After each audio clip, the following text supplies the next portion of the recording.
Sonic the Hedgehog 4 Episode 1 was first released on October 7, 2010 for iOS, with later releases for the Wii, PlayStation 3, Xbox 360, PC, and several other types of phones. Sonic 4 Episode 1 is well known for being the disappointing follow-up to Sonic 3 and Knuckles, which had released just about 16 years prior. Nowadays, this game is all but forgotten about ever since Sonic Mania came out and basically swept it under the rug. So then that leaves the question of, with all the dust settled, is Sonic 4 Episode 1 any good, or should it stay forgotten? Let's find out. There is no real story to speak of other than sometime after the events of Sonic and Knuckles, Dr. Eggman is once again up to his nefarious ways and causing mayhem by yet again enslaving animals to power his machines and robot badniks to try and defeat Sonic. Sonic must now defeat the Mad Doctor once again by racing after him before he could do more harm, defeating his badniks and collecting the 7 Chaos Emeralds so he could transform into Super Sonic and save the day. Despite the gameplay being in 2D, the graphics are in 3D, and I would say that on its own the game looks fine overall, if not a bit bland, but when compared to other Sonic games it falls flat on its face. There is really nothing that bad about how this game looks, it just seems to get the job done but not go beyond that, apart from the foregrounds and backgrounds which honestly don't look half bad. Having said that, I would argue that the main reason that I think this game doesn't compare to the other games in the series is because of its more muted color palette. This is a Sonic game which are known to be some of the most vibrant and colorful games ever made, but this game color-wise doesn't even come close to any other game in the series, not even the games that were released on the much less powerful Game Gear back in the early 90s. The gameplay is the same as your typical 2D classic Sonic game, which is to say you'll go as fast as you can through the zones while collecting rings to stay alive, destroy monitors for power-ups, and defeat enemies by rolling up into a ball. But this time with the addition of Sonic's homing attack from the 3D games, which now allows you to either have a quick boost of speed or immediately attack an enemy if you have your crosshairs on them. Expect to be using this move a lot since many parts of the game were created around it. Ironically, I would also add that the game's engine makes Sonic go slower than he does in other games, making the gameplay feel sluggish even when at top speed, and that rolling up into a ball seems to bring you to a complete stop. The controls are simplistic and easy enough for anyone to pick up and play. You use the left stick or D-pad to move left or right, hitting A will make you jump, and hitting A again while in the air will make Sonic do a homing attack. Holding down and pressing A will make Sonic rev up a spin dash, while holding down on its own will make the camera go down, and holding up will make the camera go up.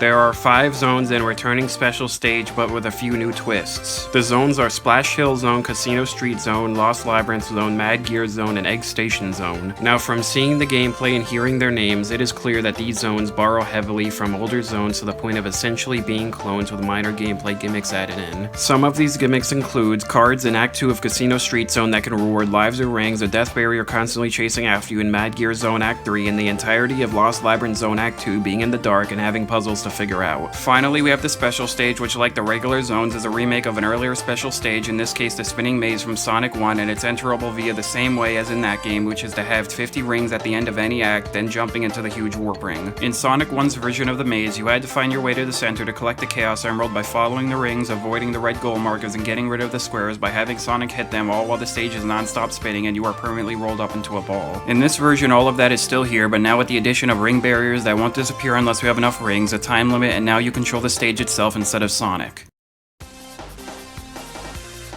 I would say that the difficulty for this game overall is quite honestly unnecessarily easy. All the zones are very straightforward, there are rings aplenty, and the homing attack trivializes all enemy encounters as well as all the bosses, yes, even the final boss. But to include with all that is just the ways the game makes itself unintentionally easier. These include replaying Act 2 of Casino Street Zone to get virtually unlimited lives and using the retry option in the menu to have an infinite number of attempts in the special stages, which is a far cry from every other classic Sonic game where if you screw up and lose in a special stage, you both only have a limited amount of attempts and you cannot immediately retry the stage.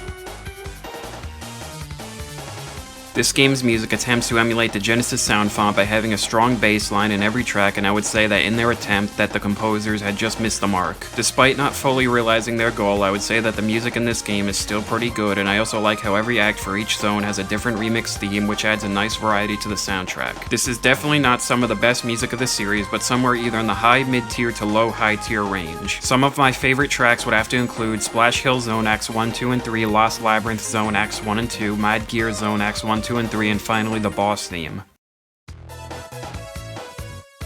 So after all that, would I say that Sonic 4 Episode 1 should stay forgotten? Well, my answer is a yes. Let me clarify my answer a bit, because despite this not being the worst game I've ever played, or even the worst Sonic game I ever played, I would say that this game is just so average that there is just barely anything to get out of playing it. This is especially true when considering that there are better games in the series that you could be playing, which ironically includes the Sonic Advance trilogy, which had the same co-developers as this game. I mean, heck, you could even play some of the worst games of the series and get more out of those. In the end, I feel the real reason many people dislike this game is because of its name. If it had literally any other name, it would have fallen into true obscurity instead of being remembered as the disappointing sequel to one of the best Sonic games that fans had waited 16 years for. Now with all that said, I would easily not recommend this game. Thanks for watching.